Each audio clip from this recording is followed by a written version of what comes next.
So guess what? I got some new books.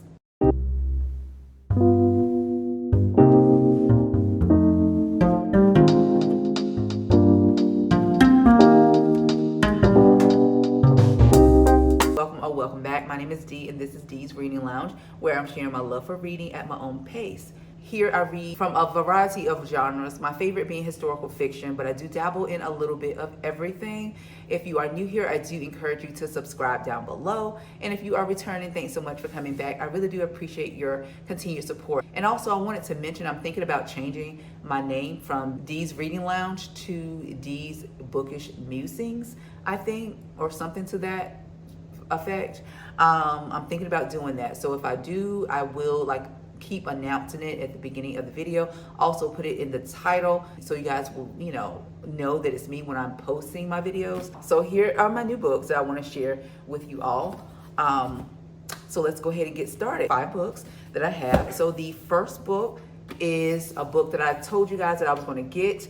This is called You've Got a Place Here Too, an anthology of Black love stories set at HBCUs. It was edited by Ebony Liddell. So I'm not exactly sure what that means. Maybe some stories were submitted by different people all over the US that went to HBCUs. I have to read more into it or research more into it. And then she edited their stories into, a story that could be published.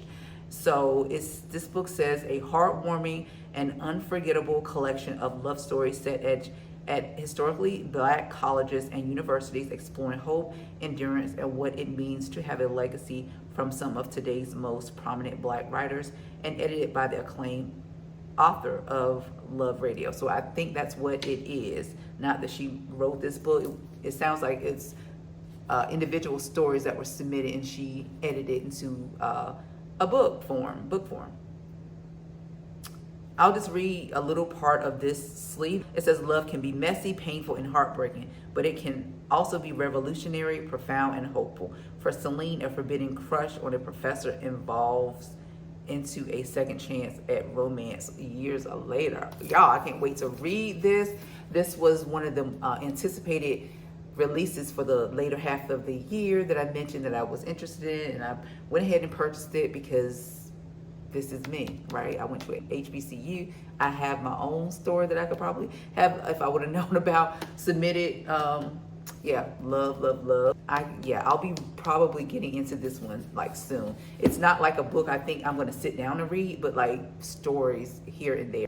So this next set of books, and I'm gonna show them both at the same time because one is the classic original story, and then the second one is a retelling of the classic told in a Black author's voice with Black characters and all of that, okay? Doesn't that sound good? All right, so original book is called Dangerous Liaisons by Shoederlos de Laclos. Okay, so this is a Penguin classic. And so let me read the back to you so you get an idea of what the original story is. So it says, for the Marquis de Myrtle and the Vicomte de Valmont, seduction is a game. The former lovers relish manipulating others to bring amusement to their jaded existence, while Valmont is determined to succeed in his conquest of a virtuous married woman. Martial challenges him to seduce an innocent convent girl who is to be married to her former lover. As their intrigues become increasingly duplicitous, and they find their human pawns responding in ways they could have not predicted. The consequences prove to be more serious and deadly than the two conspirators could have guessed, depicting decadence and moral corruption in pre-revolutionary France. Dangerous Liaisons, 1782, is one of the most scandalous and controversial novels in European literature. So that sounds really, really good. And I haven't read a whole lot of classics at all, so I really have to take my time with this book so I can understand what I'm reading. You know what I mean? All right, so the follow-up or the retelling is this book here is called Unforgivable Love. This is a retelling of Dangerous Liaisons. And this one is by Sophronia Scott, a Black female author. Look at the cover, beautiful. So this is, does she have locks? I think she does. She has locks. Okay, so it says, in this vivid reimagining of the French classic Les Liaisons Dangereuses, it's the summer Jackie Robinson breaks baseball's color barrier, and a sweltering heat has Harlem's elite fleeing the city for breezier Westchester County. There are two schemers proud the manicured gardens and fine old homes. Heiress Heiress May Melville rules society with an angel's smile and a heart of stone, attracting men like moths to a flame. To have the pleasure she craves, strict control of her suitors in paramount. Valiant Jackson has wanted May for years. The door opens for him when May strikes a bargain. Seduce Virgil's young Cicely, engaged to May's ex-lover, Frank Washington, who values Cicely's innocence above all else. If successful, Val's reward would be a night with May, but Val secretly seeks another prize.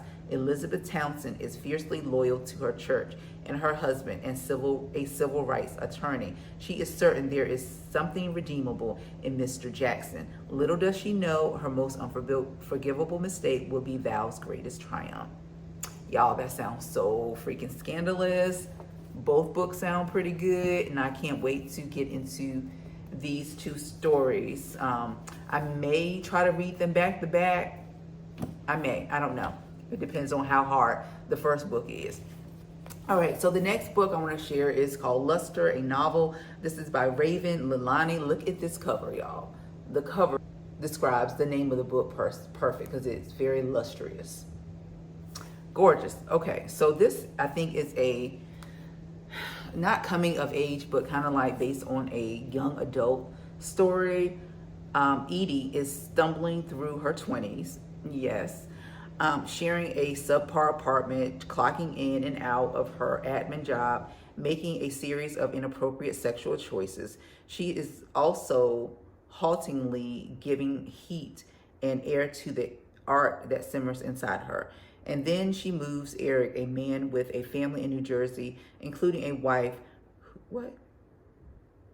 And then she meets Eric, a man with a family in New Jersey, including a wife who has agreed to an open marriage with rules.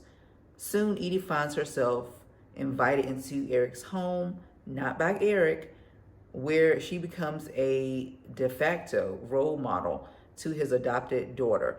Edie may be the only Black woman young Akila knows. Irresistibly unruly and strikingly beautiful, razor sharp and slightly comic, sexually charged and utterly absorbent, Raven Leilani's Luster is a portrait of a young woman's trying to make sense of her life. Okay. All right. So this seems like a book that's going to maybe frustrate me with the choices that she decides to make and the situation that this book presents her to be getting in. This book, surprisingly, was Obama's one of his favorite books. So yeah, so I can't wait to see what this book is all about. It's not long at all. It's only 200 and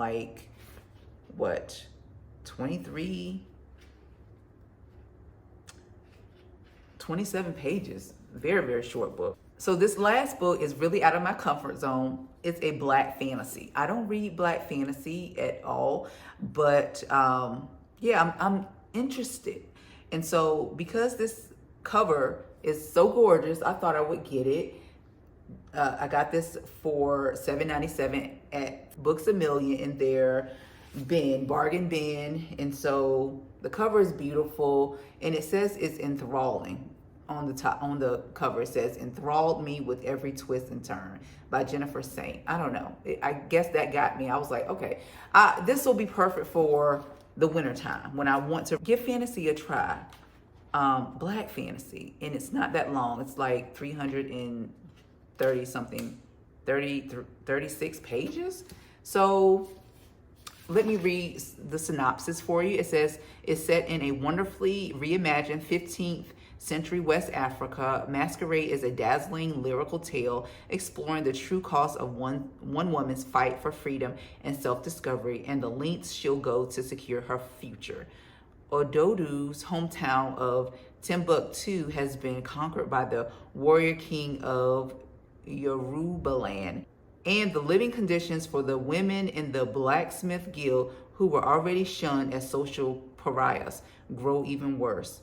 Then Ododo is abducted. She is whisked across the Sahara to the capital city of Sangote, where she is shocked to discover that her kidnapper is none other than the vagrant who had visited her guild just days prior. But now that he is swathed in riches rather than rags, Dodo realizes he is not a vagrant at all. He is the warrior king, and he has chosen her to be his wife. So that sounds really good. That sounds good.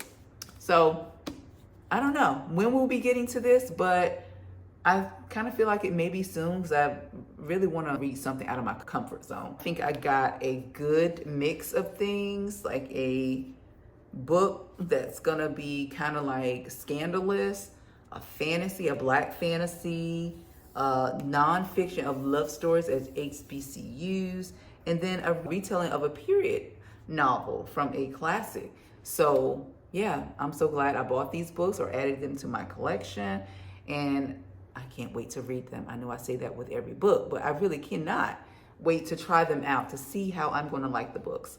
Thanks for watching, and I'll see you guys in the next video. Bye.